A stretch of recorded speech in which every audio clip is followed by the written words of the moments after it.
Thank you. Okay, we're going to start recording. Thank you so much, everybody, for joining us today. My name is Berenice Pan, part of the Family and Community Engagement, Chicago Public Schools. Thank you again for coming. It's such a lovely day. I know it's cold, but it's nice and sunny outside. So thank you so much for staying indoors today and just hanging out with us on Thursday afternoon. And just a couple of instructions. Just again, remember that we are recording the session. We want to make sure that this is available for other folks who are not able to join us today so they can see it later on our YouTube channel. Usually we get it up by Friday, mostly Monday. Just bear with us as we are trying to put it up and make sure that all the information is up. Remember, today the Q&A is going to be open. So if you guys have questions and concerns as you're hearing the presentation and the experts that we have for you today, you can put it in the Q&A, okay?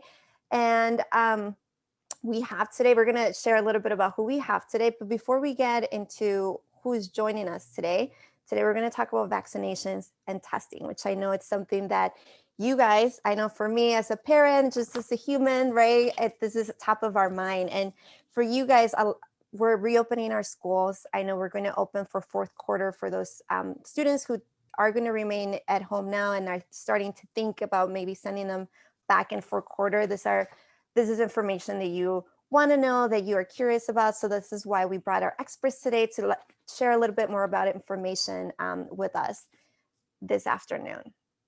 But before we get into our experts, I just want to highlight the upcoming sessions that we have. So they're on screen. We have a couple of other experts that are going to join us on different topics. So remember, check your emails, do the RSVP. And if you have questions about the topic, you can always send those questions to us via your RSVP. And then today we have our amazing speakers and experts with us. We have Allie and we have Kenneth that's going to help us today. They're both for our Office of Health and Student Wellness. And I'm going to let them introduce themselves a little bit and let us know who they are, what they do at CPS, and then we'll get started. So Allie?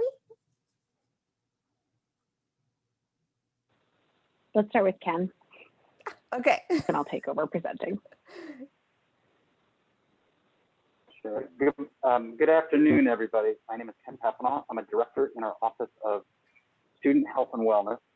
I've worked for the Chicago Public Schools now for 16 years, always providing healthcare programs for students. Today, I'm actually managing one of our COVID-19 vaccine clinics. We have 4 clinics that we've made available for our CPS employees. My background is in public health and educational psych, so I look at ways we can improve student learning by addressing their health needs. Thank you, Ken. I'm really fortunate. Go ahead, sorry. I would say I'm really fortunate to have the opportunity to work with a group of about 50 employees, including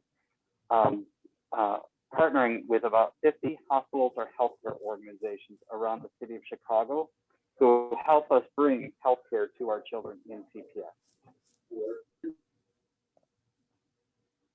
Thank you, Kim, for that. Appreciate it. Allie? Well, hi, my name's Allie Sontag. I'm a nurse practitioner here in the Office of Student Health and Wellness at Chicago Public Schools. A little bit about me. I'm a K-12 CPS graduate, a Chicago native. My whole family works for the district in some form or the other. So when I decided to go into medicine, I never thought I'd end up working here, but I'm glad that I have made CPS my home. I have an undergraduate degree in cell and molecular biology and African diaspora and African history. I have a master's degree in clinical nursing leadership from Rush University. And then I have a doctorate from Rush University as well as a family nurse practitioner.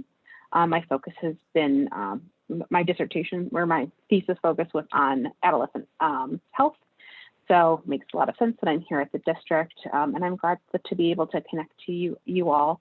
Right now in the time of COVID, I've been doing everything from policies to helping support our testing program.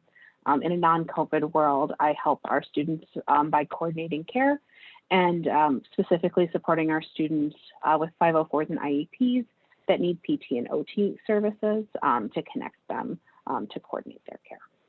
Fantastic. Thank you so much, guys. And we're so happy to have you both today to show your expertise with us. Like you said, Allie, you have a short presentation that you're going to share with our participants. So let me stop sharing my screen so you can share yours. All right, so we're going to get started. Tuck my face over there. So this is our quick little Ask the Experts presentation. I'm really excited to be able to connect with you all on some really important topics. Let's see, I'm gonna have to change. There we go. So our mission here in the Office of Student Health and Wellness is, our aim is to remove health-related barriers to learning and advance health equity here in Chicago. We believe that health equity is not just applied to our students, but applies to the Chicago population as a whole. A little bit about our office. We do a lot and a variety of different topics. So we do everything from health promotion, which includes resource, sexual health education, school gardens, nutrition. We also do health information. So this is data management, communication, technical assistance. Student health services, which is Ken's non-COVID job, which is vision and hearing screening, dental exams, and our school-based health centers are coordinated through our office. Our office also coordinates through our Children and Family Benefits Unit, Medicaid and SNAP enrollment. We actually do this all in-house. It's a great service that we offer, and it's very unique for a school district. Newer additions is COVID response, right? COVID a year ago wasn't a thing. And in kind of response to that need, we've created a section in our department that focuses on that work, everything from direct contact tracing to kind of general COVID related supports and policy. And then school nursing, which historically was in the Office of Diverse Learner Student Supports, is now co-located with them and ODLSS. So we share the work of nursing in the district. So the objective of this presentation is to share with you some information about COVID vaccines and COVID testing. And at the end of this presentation, we hope that you'll be able to understand how vaccines work, understand the differences between the different types of COVID vaccines, understand how the vaccine rollout is happening here in Chicago, and then understand how COVID testing works, and then what testing looks like here at CPS.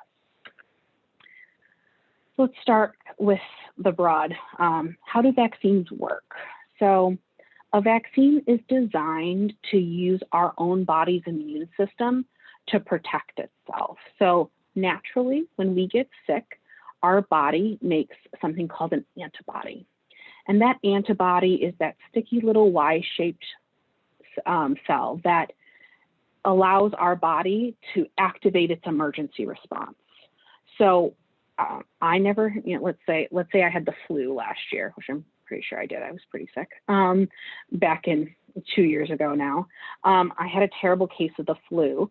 So the flu virus enters my body, and then my body makes these antibodies so that the next time that flu virus comes in, it can activate its emergency response even quicker to cause my immune system to kill all of the virus that it finds. So that's how it occurs when we're exposed to a virus naturally.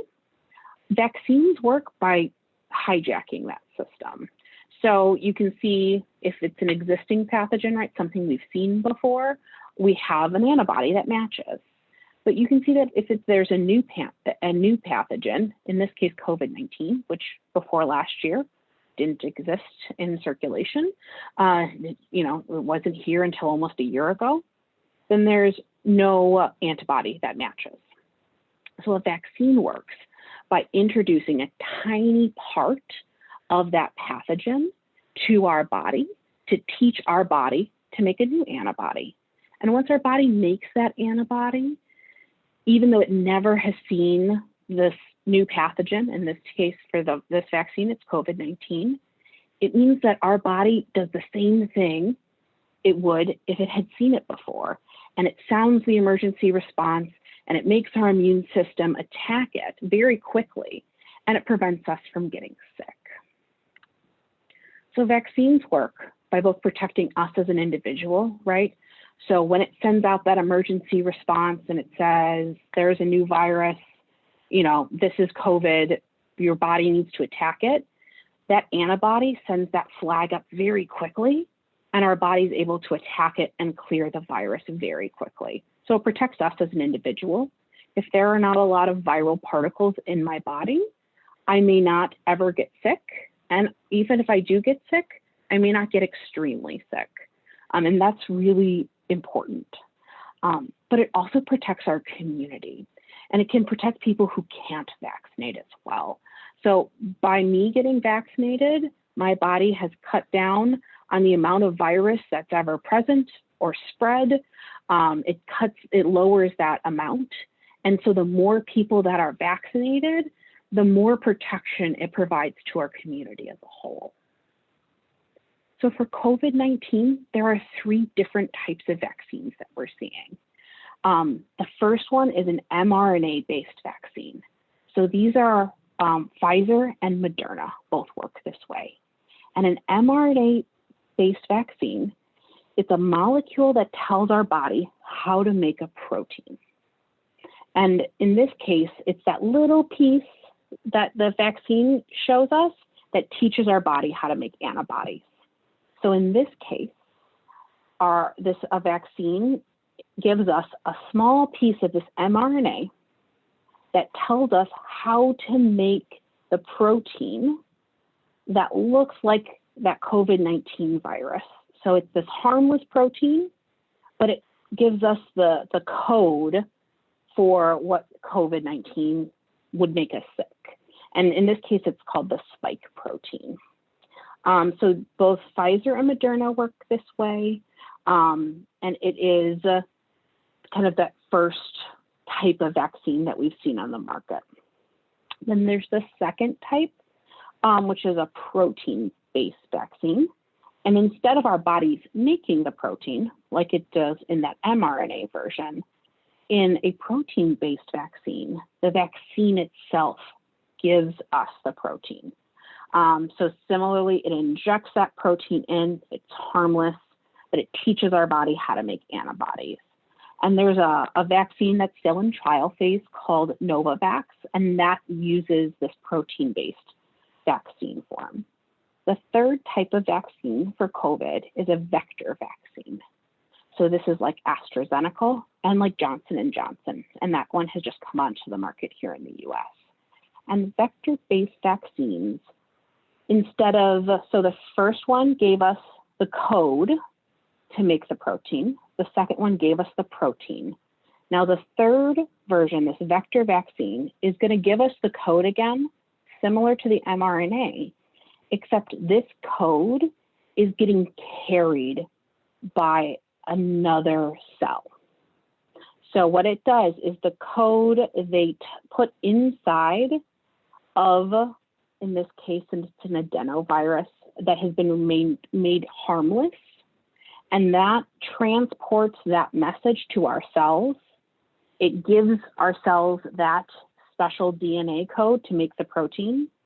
And then because the virus has been the adenovirus, not COVID, right? This is a different set of viruses that they use as like a transporter.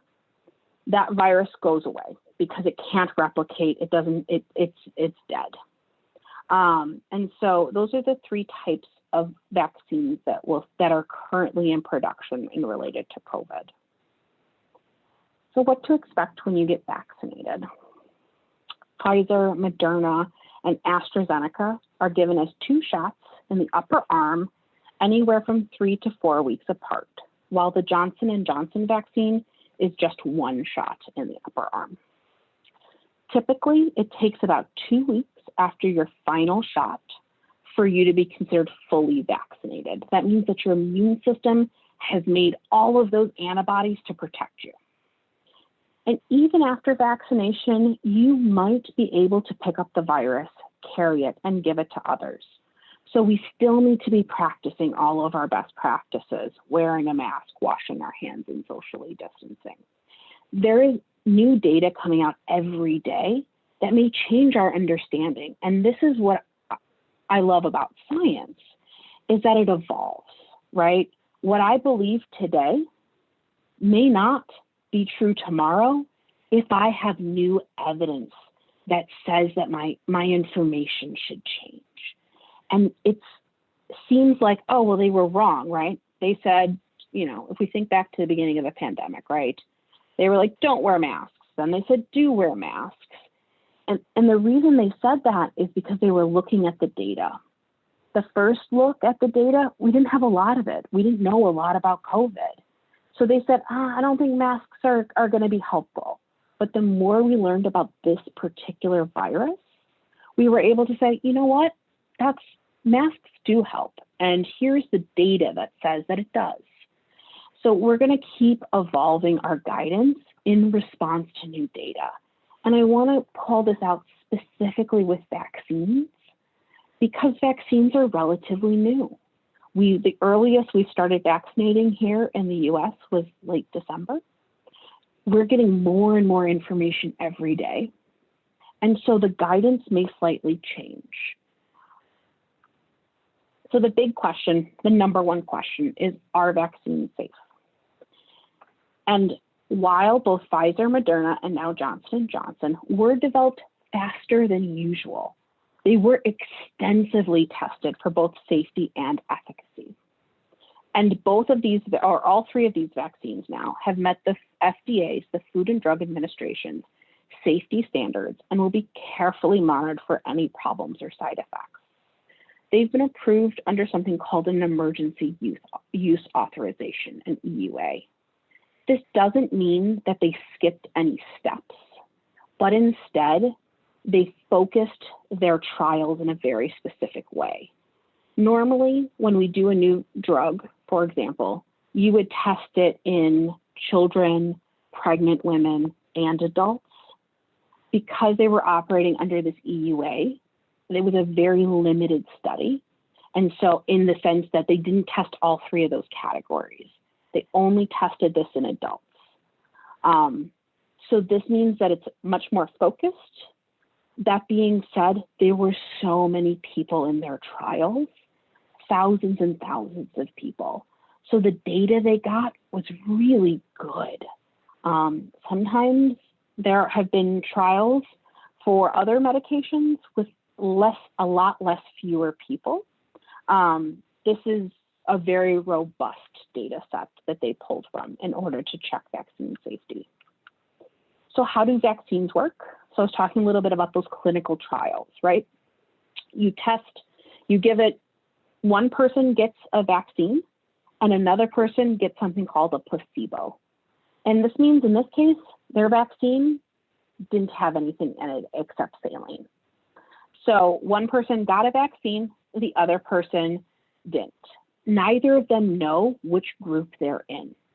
So we look at their behaviors and we compare the two. So both of them say you may or may not have gotten the vaccine, but the scientists know which is which. And when we look at the data on how they felt, if they got sick, if they did get sick, how sick they did get, and you compare those who received the vaccine to those who didn't, we saw that for Pfizer and Moderna, they were extremely effective in preventing serious illness.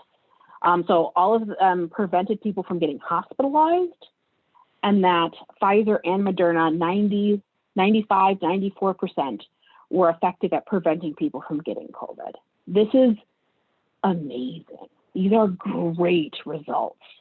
There are a lot of vaccines that are in circulation that do not have this level of efficacy.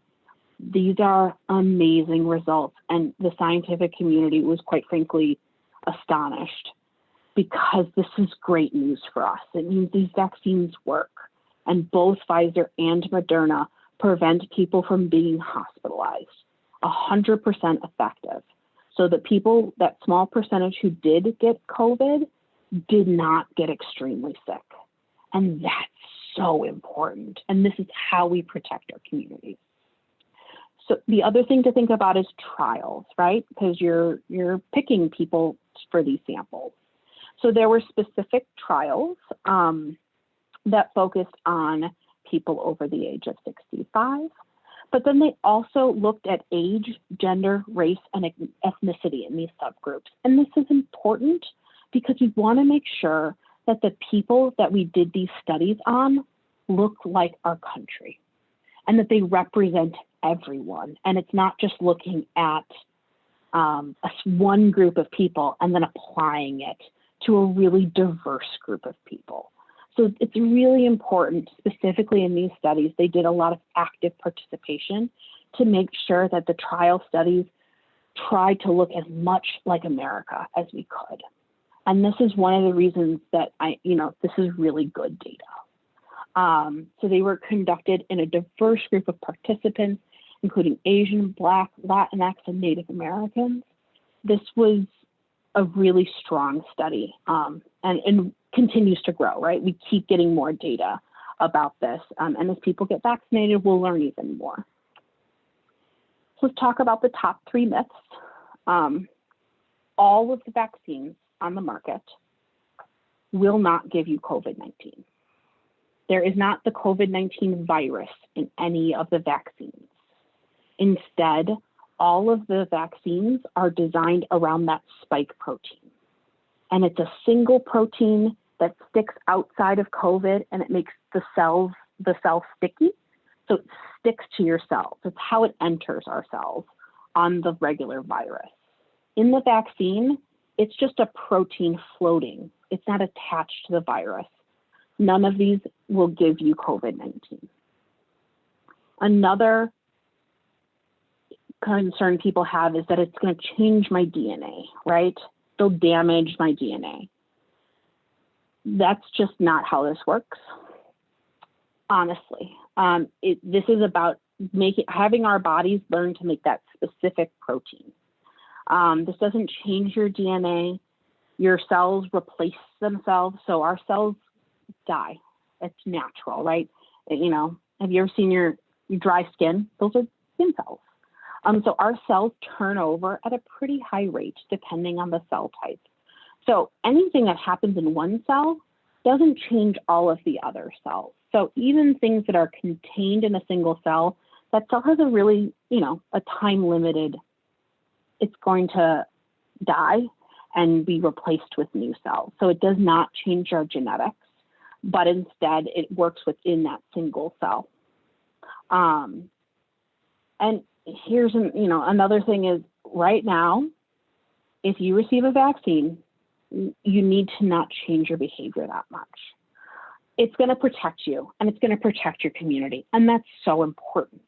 But it's still really important that you wear a mask, wash your hands, and maintain that social distance, even if you're vaccinated. Studies are changing, and these recommendations might change in 2 months, in 6 months, in a year, as we learn more. But until we have the information to say that it is safe, the scientific community will continue to say we need to continue to, manage our behaviors the way we have been in order to protect ourselves and the ones we love. So let's think about here in Chicago. So general news in Chicago, our COVID numbers are going down. I think the last time I looked, we had a positivity of around 3%. This is great news. It means that as a community, we are doing really well at protecting ourselves and our community. The vaccine is only going to help us. So as vaccine rolls out, we're going to start seeing those numbers decline. That's the hope, right? The numbers will just continue to go down from here. So we have our phases here in Chicago. Phase 1 started December 15th. That was when we gave our first shot here in Chicago. Very exciting. And the focus was on healthcare workers and long-term facility residents and staff. The numbers in Illinois are looking really good for our nursing homes our nursing home residents who've received vaccines. The number of people who are getting sick and the number of people who are dying have dropped significantly since we started vaccinating. So that is it's a really good sign. It's how we can protect our older adults. So then phase 2 or phase 1B is where we're at now. That started January 25th. That's frontline essential workers, including teachers, non-healthcare residential settings, and then Chicagoans over the age of 65. Once again, because we see our older adults are at higher risks of complications and death. So we want to make sure we're vaccinating them first. So we're right now in 1B. 1C, which looks like it'll start around the end of March, is all other essential workers, and then any Chicagoans with an underlying medical condition over the age of 16. And then phase 2, which where they estimated for the end of May, is everyone 16 and up in Chicago.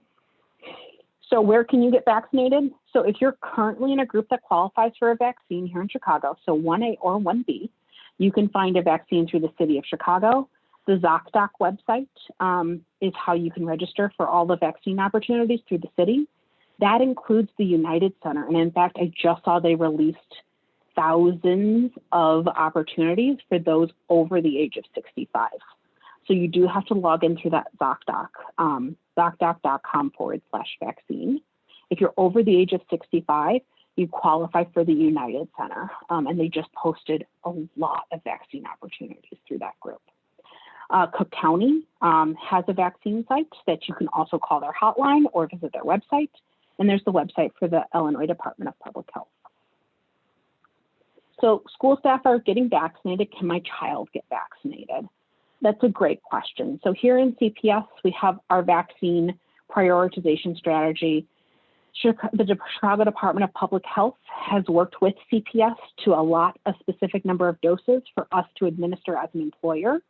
And within our staff, we've prioritized it, outlined here. So we're really focusing that first group who are at the highest risk of exposure, who require them to be in close contact with others, who can't practice social distancing in some of their job responsibilities.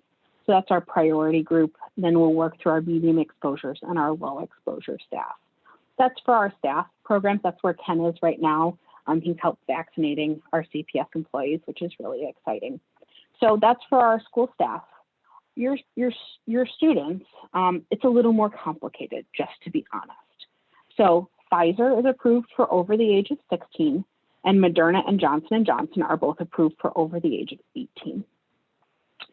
That being said, right now, we're only in 1A and 1B. Most children don't qualify as essential workers, and they're not over the age of 65 innately because they're kids. This means that the earliest we'll start seeing even just over 16 vaccinated is in that 1C group with chronic conditions, which is coming up soon. And then in the larger rollout and phase 2. So if you do have a child with a chronic condition and they're over the age of 16, please reach out to your family's primary care provider so that you can connect with them to see if they can qualify in that 1C group. A little bit about children and the vaccine. Vaccinating kids will be very important to achieving herd immunity, as children represent about 25% of the US population and 27% of the global population. That being said, because like I talked about, children are one of the last groups that are being tested to see in those studies to see if it is safe. So they're doing those safety studies right now. Pfizer and Moderna are both testing the vaccines currently in children 12 and up. We expect to see those results this summer. And then just like we've made those adjustments before, if they have the data, it looks safe, they take it to the FDA. The FDA will change their emergency use authorization to include different age groups based on safety. They won't expand this age group until they are confident that it is safe for children. AstraZeneca, which is another vaccine specifically they're giving a lot in the UK, has started on a small child group trial of children between the ages of 6 and 17. And then Johnson & Johnson and both Novavax intend to test in the pediatric population, but they haven't started yet. So another thing to remember, and this is an added layer of complexity with COVID, it's good news for us that children account for about 1/4 of the population in the US, but they make up less than 1% of the deaths from COVID. That's not to say that kids can't get very sick or have complications such as MISC, but that the vast majority of children are not in this group that has serious complications from COVID. So yes, we want them to protected, but unlike our older adult population, which has a much higher mortality rate, our children, when they do get sick, are less likely to get seriously ill. A couple quick things about COVID testing. This is kind of my everyday. There are two different big groups of COVID tests. So there's viral tests, and viral tests are like the nose swabs or the mouth swabs or a spit test. And what they're looking for is active infection. They're looking for the virus or its antigens, and it says that you're sick today. The PCR test looks for the virus itself.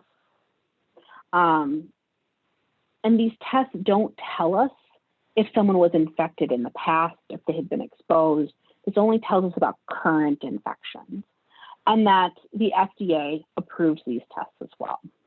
Serology tests or antibody testing is evidence that someone was sick before.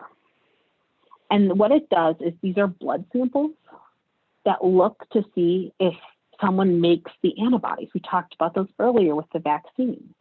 So as people are starting to get vaccinated, people may test positive on these antibody tests. In fact, we expect them to. Even though they've never got COVID, we've taught their body how to fight it off. So in an antibody test in a non-vaccinated person is going to tell us whether or not they were exposed to COVID or if they had it in the past. An antibody test in a vaccinated person shows us that their body responded and they made an immune response. So serology testing is going to be a little more complicated as we start vaccinating more and more people. So out of the viral tests, so these are the ones that are looking for active infection, that you're sick today, that you should be isolated from others, there are two different types. An antigen test, these are rapid tests. They generally take 15 minutes or less. And what they're looking for is proteins that virus makes. And it's going to tell us basically, like, it's looking for evidence that the virus was there. These can be throat swabs or mouth swabs or nasal swabs, and they're pretty quick. Now, molecular tests, so this is the PCR test we hear a lot about, are looking for genetic material. So they're looking for the virus's genetic code to say that the virus is there. And these can also be nose, mouth, they can also be spit tests. And it kind of depends how long it takes to get your results depending on the type of test.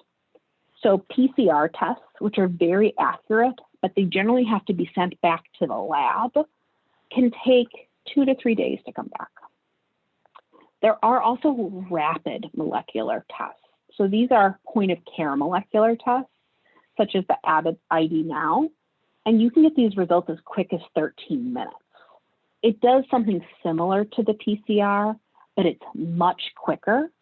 So a lot of places like our urgent cares, you'll go in and they'll say, oh, we did a molecular test, or well, we did a PCR test, but you got your results in 13 minutes. So just one thing to call out is both antigen tests and molecular tests can be rapid. It depends on what they're testing that makes them different. So both of them can actually have a pretty quick turnaround time. As our science evolves, we expect this testing to evolve too. A little bit about testing here at CPS. So right now we're doing, we have our staff surveillance program set up.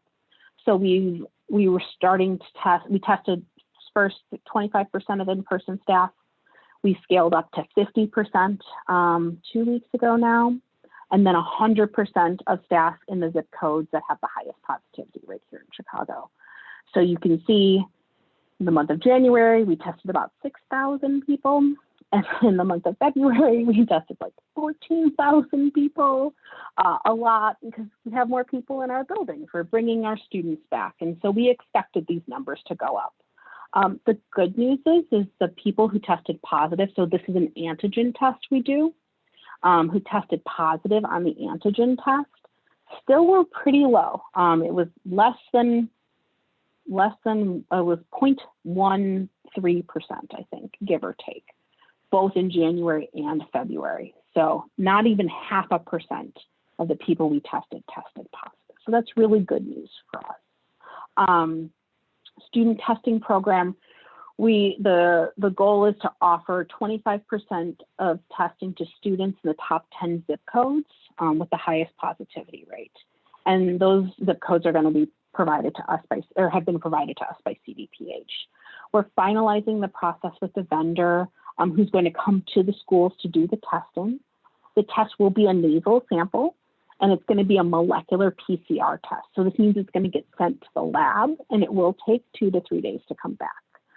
Parents who sign up to consent, because this testing is totally voluntary, parental consent is required to test, will receive their results via email in 2 to 3 days, and that they don't have to quarantine while you're waiting for the test results, because we don't think your child is sick. We're doing this out of an abundance of caution. So we just want to open up to questions. Does anyone have any questions? Thank you, Allie. Thank you so much for that. And yeah, we're going to start, if you want to stop sharing your screen, we'll start with some of the questions that folks send us via the RSVP. Thank you for all that information. It was a lot. Folks, don't get freaked out. We're going to send this deck out to you guys. I know everybody is always like taking notes. We will send this out in our email tomorrow. So you'll have this. I put some links in the chat that Allie was sharing with us. We will also send those to you via email. So you'll have all this information. So take a breath, take it in deep, but all the information that we received today, there's a lot of really good information. A lot of things that I thought I knew, and then you share, and I was like, oh, okay, that's different from what I heard. So thank you so much for clarifying a lot of those things. And we're going to get started with some of the questions. We have a question from Marcia from Henry Elementary. And her question was in Spanish. I'm going to read it in Spanish and then I'll read it in English. Was, ¿Cuándo vacunarán a los padres de los estudiantes de la escuela? So you actually talked a little bit about this already. Is when will parents be able to get vaccinated? Yeah, so it depends on which category you fall into. If you're an essential worker, you might already qualify in 1B. If you have a chronic condition, you might qualify in 1C, and everyone is going to qualify in phase 2. So it really depends on where you fall in your personal needs. Yeah, no, thank you for that. And like I said, we'll share that PowerPoint with you guys so you can check out. You can also go, I know, to the city website where they have who qualifies in each of the different phases. So we'll send that out for you guys so that you can check it out. The other question that we have is from Lilia from Evergreen. And it's, how do vaccines get approved and considered safe? Absolutely. Ken, do you want to answer this one? Or do you want me to take it? Yeah, I can give a brief scenario. So essentially, the way it would work is that the pharmaceutical developer, the company, would engage in a series of studies that oftentimes will involve different groups or populations. They would study that over a period of time and then submit an application to the federal government, in this case, the Food and Drug Administration, for approval to utilize that vaccine for the populations that it has studied.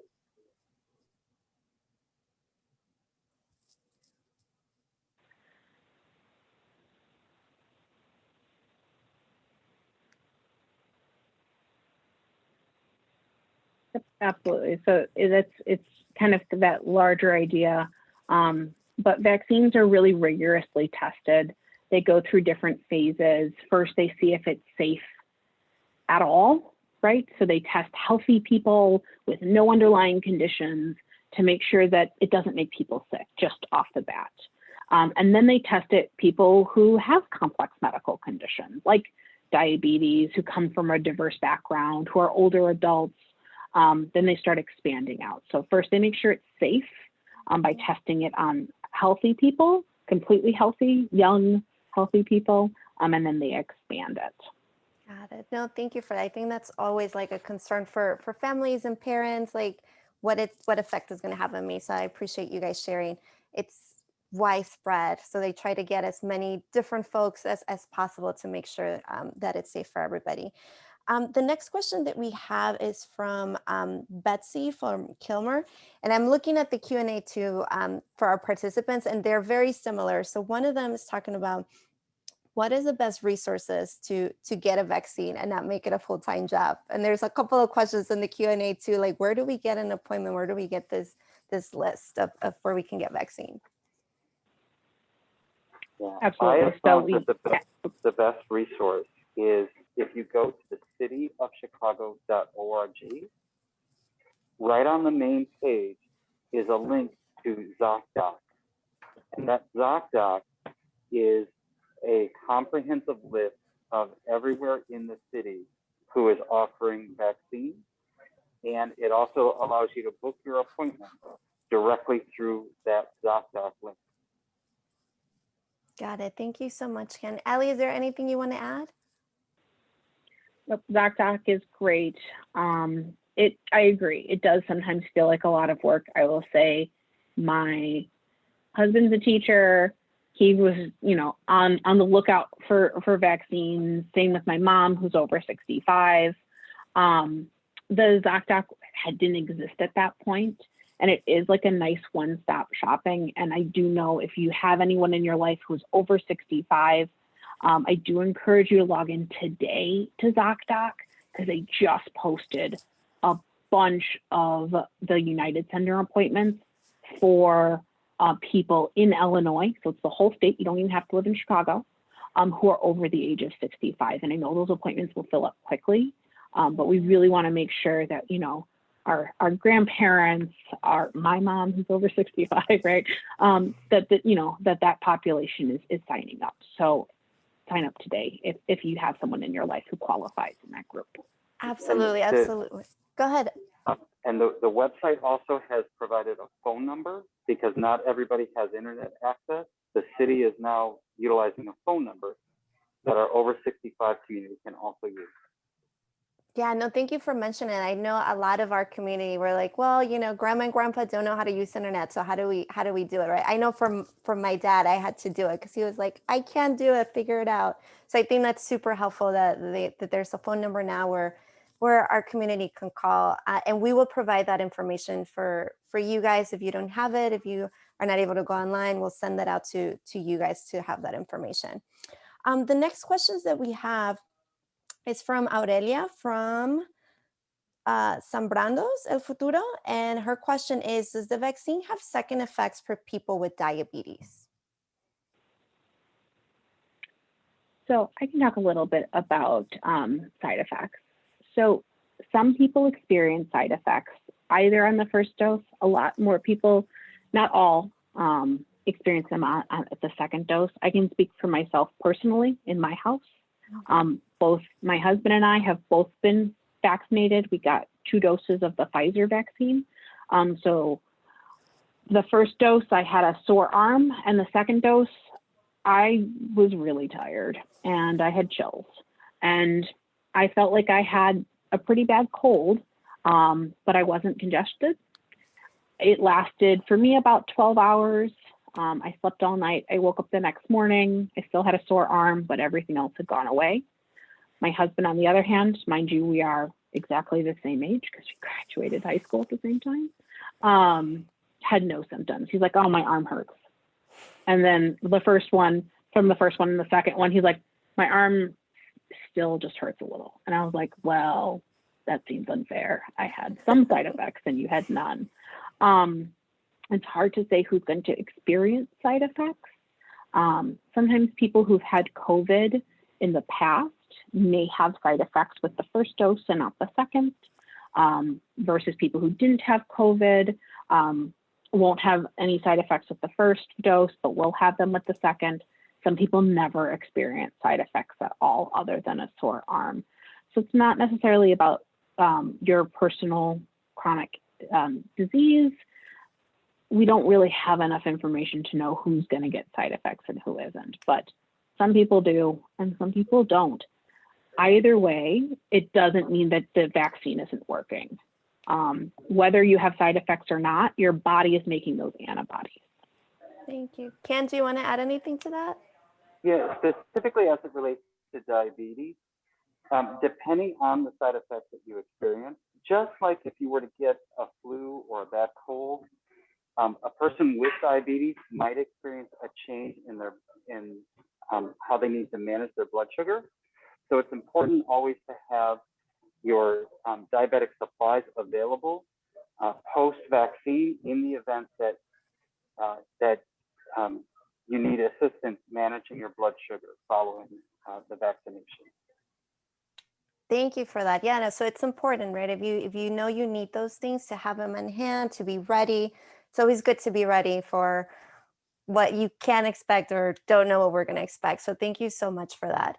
A couple of the questions that I see in the Q&A, it's again, this question about what happens to specific people. So one, it's from Carol, and she asks, if we have a compromised immune system, should you take the vaccine, and which one? So especially people with immune disorders, it's really important that they work with their doctors and nurses, their primary care providers, to figure out what's right for them. Some people who have immune disorders, right, we really want to get vaccinated, such as people who are HIV positive, because their immune system is a little weaker than others. So we want to make sure we're protecting them from COVID. So that there are certain states where they prioritize certain groups of people to receive the vaccine. Other kind of immune conditions, people undergoing cancer treatments, people with kind of chronic immune conditions, really need to reach out and talk to their primary care provider. They know them best. They know exactly their medical condition and can give them the best and most up-to-date guidance that's special for them, right? It's custom. We can make broad assumptions, but honestly, doesn't matter. Even if you have a different non-immune related medical condition, if you have a question on whether or not it's safe for you to get the vaccine or which vaccine you should get, really connect with your primary care provider to have that conversation. Even if they're not the ones who have vaccine to give, they're the ones who know you best and can give you the best advice.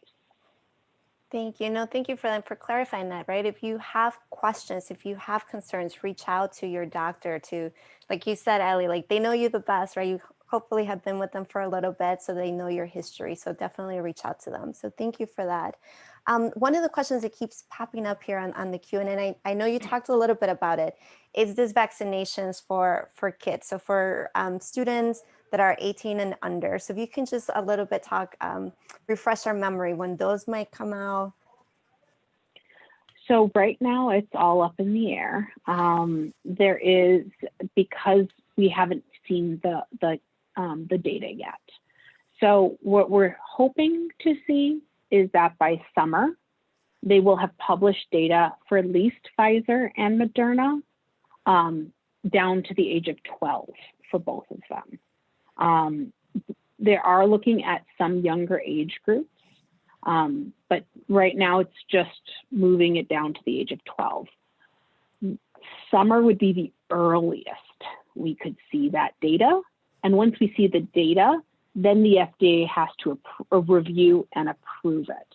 And until the FDA says, you have enough information, I think it's safe, like I know it's safe, right? The data says it's safe, they will not get approved for younger children. Then we'll see kind of it change again, right? So first they're gonna probably bring it down to 12, then they might bring it further down. They'll have to do more studies and get more data before they make those changes. So I'd love to give you a date. I'd love to give you a deadline. Kind of the conversations that are happening is maybe by summer for an older, age group, and then anyone else likely not until winter of 22, so January of next year. We just don't have the data yet.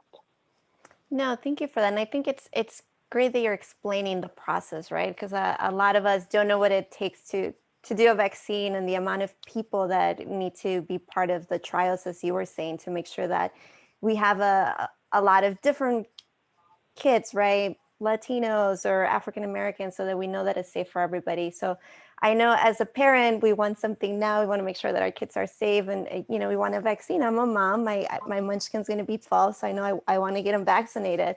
But I know that it takes time, and sometimes the waiting game is hard for our parents. I know it is for me, right? That I want my kid to be safe. But thank you for sharing that information of the process, what has to happen in order to be safe, so that they can put it in the market, and then our kids can get it. So thank you, Allie, for that. And I think we're going to do one last question from the Q&A. One of the questions that they're talking about is just about, you talked about the different carriers of the vaccine who provided the vaccine. So just general information, I don't know if you would know, or I don't know if Ken would know, just information about how long have these folks been making vaccines and been doing this, right? Just wanted to make sure they know what they're doing, that it's safe for us. If you can talk a little bit about that. So I can talk about kind of how it happened so quickly this time. I think that's really where a lot of our questions come from. So in a normal world, in a non-COVID world, in a non-pandemic, people are out to make money. And so when we develop new vaccines, specifically here in the US, many of these companies, they're trade secrets. So they'll be working on a vaccine for a really long time, and they don't want to share information with others because it means that someone else might beat them to it.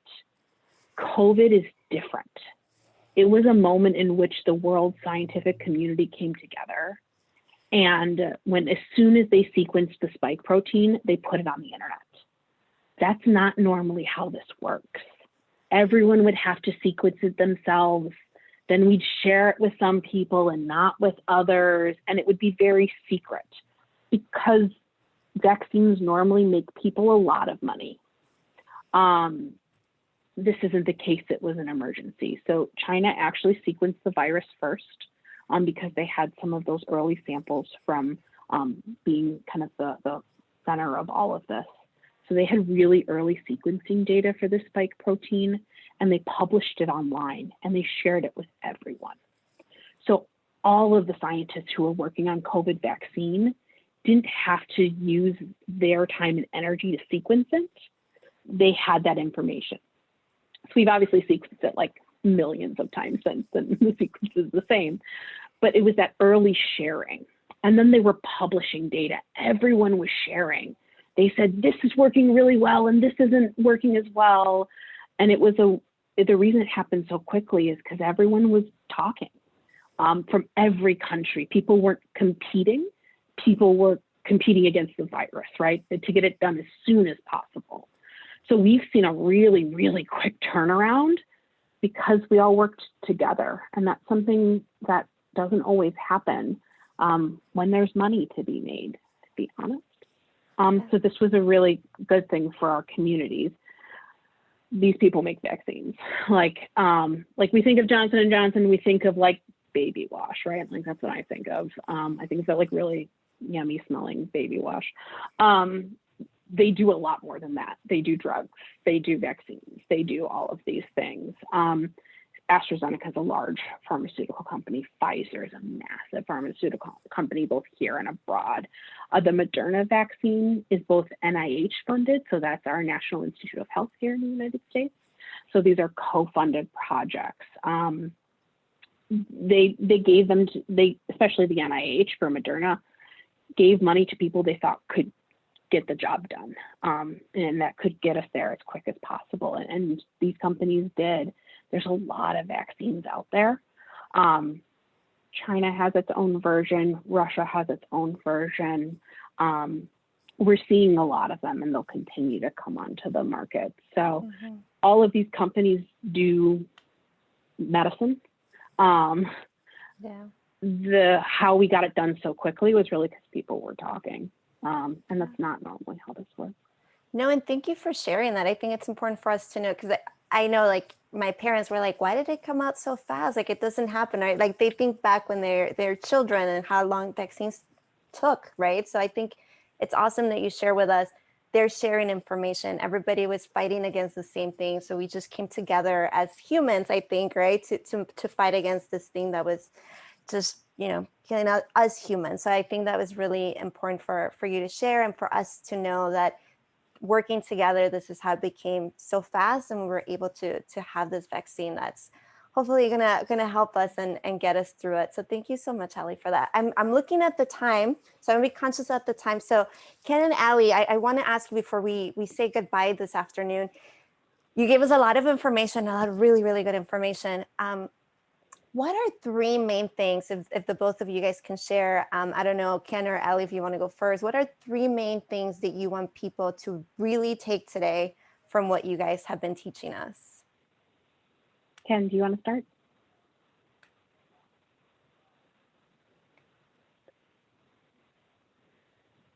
All right, I'll go first then. The biggest take homes I want all of us to kind of, and these are like the things that I tell my mom, right? Like these are the things that I tell the people I care about. One is if you have questions, ask, right? There's a lot of information and a lot of misinformation out there, and a lot of information changes, right? What was true 2 weeks ago, science changes, data changes. It may not be true today. So if you have questions, ask, and use reliable resources to get your answers, right? Chicago Department of Public Health, the CDC is amazing. Johns Hopkins, honestly, most of my lovely images I took from Johns Hopkins. They have some great information. Go to reliable sources to get information when you do have questions. And if it's questions about your personal health, please work with your healthcare provider. I want to make sure that you're being taken care of. That's special for you, right? That's unique to you. And while I love the internet, that there is really important work to be done collaborating with your provider. So, you know, use good resources, ask questions when you need to. And then for me, it's really important that, you know, we're also taking care of our whole selves. The vaccines are one thing, and it's getting us to the end goal, which is, you know, normalcy, right? Like getting us back into schools and going to concerts, like, oh, I miss street fairs in Chicago, right? Recognizing, I just, you know, want to take a second to call out that like the last year's been really rough for everyone, and it's been harder for some than others. So that, you know, as we're seeing the end in sight, don't lose hope, but also take care of yourself and the ones around you, so that we can safely get back to doing the things that we love to do. Thank you, Allie, for that. I really appreciate it, bringing back to like, we're going to get there and don't lose hope. I think that's awesome. Thank you. Ken, I know that you're working at the clinic, so I don't know if you have a minute to share something that you want them to take away. He might be busy. We do thank Ken, because I know he was doing double duty today, trying to join us and answer some of our questions, but also supporting those clinic sites to make sure that our teachers are getting vaccinated. Oh, we have Ken. Yeah. Thanks for your patience with me. No worries. Again, I'm just welcoming our patients into our vaccination clinic. I would say that as important as COVID-19 interventions are, don't forget about the other also very critical healthcare needs of your children. These include other vaccinations like those against chickenpox, measles, mumps, rubella. It includes dental exams, annual eye exams. All of those healthcare services remain very important for our kids. And the providers in the community are waiting for our parents to call and schedule those appointments. So I think for me, so much time and attention has been spent on COVID-19 because it's so significant and so impactful. But don't forget about those other healthcare services for our children. Yeah, no, thank you, Ken. I think, go ahead, Allie. I will say, I went to the dentist last week for the first time in a year. And I'm not a huge fan of the dentist. And it was just really I just felt like I was caring for myself, right? It feels very normal to go to the dentist, like Ken was saying, to get our flu shot, right, each year, right? That there are things that we have to do to take care of ourselves beyond just COVID. And I went to the dentist and I was like, oh man, it's been a really long time. But it was really nice. And, my dentist was super excited to see me. And I also just felt better.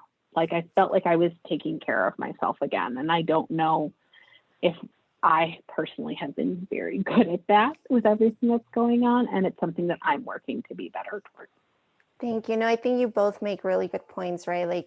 I know we have to take care of this, but there's also other things that we need to make sure that we're taking care of, especially with the kids and making sure they're up to date in all of their vaccines. And, if they need glasses, if they need their teeth cleaned. So thank you to both for sharing that with us. And Ken, amazing that you're doing double duty today. You're here with us and you're also getting our teacher since. I really appreciate you coming. Allie, thank you so much for doing the presentation. All the information was amazing and just making it in a way that we understand. So thank you so much for both of you guys. For our participants, thank you so much for joining us and coming and giving us your Thursday afternoon. I know the weather's getting nicer, so I know some of us want to be at least in the front, just getting that fresh air. So thank you so much for taking this time to be with us. We will upload the video. Wait till Monday, please be patient with us. And then we will send that email to you guys by tomorrow with the presentation and all of the links that we share in the chat and that Allie shared in her PowerPoint and those phone numbers as well. So if you know someone that can access the internet and they can call, share that number with them. So with that, we thank everybody for joining us. Have a great rest of your night. Bye, everybody.